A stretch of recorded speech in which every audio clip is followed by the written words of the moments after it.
Gene sequencing and molecular technologies, they use nucleic acid of organisms to help detect and identify these organisms.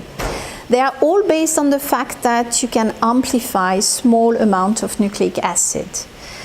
Classical PCR will target specific gene. Sequencing will allow to sequence an entire organism. High throughput sequencing will allow to sequence multiple organisms. The PCR tests are currently commonly used in pest diagnostic, and this is also becoming more and more the case for DNA barcoding. They are usually tests that are used in diagnostic to complement other approaches, but they can also sometimes be used as a standalone test when they have been sufficiently validated.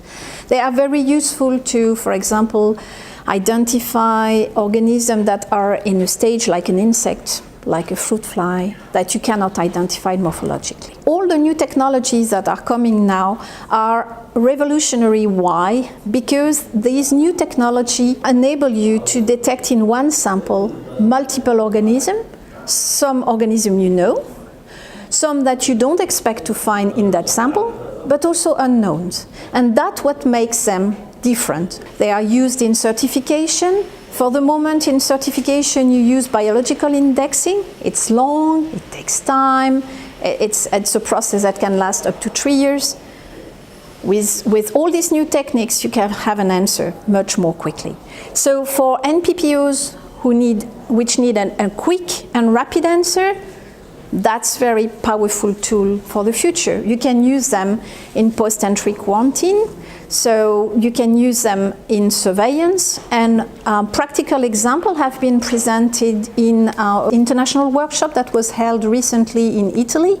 And they've been cases of, for example, certification, how it's used in certification in Canada for fruit trees, in the US, how it's used for potato in Switzerland and by the International Potato Center. So they are already good examples. They can also be used to look at something new happening. For example, in East Africa, there was a new maize disease, and NGS has been used to characterize but also trace the disease, so understand better the biology. Opportunity and the potential of the techniques are really, really there.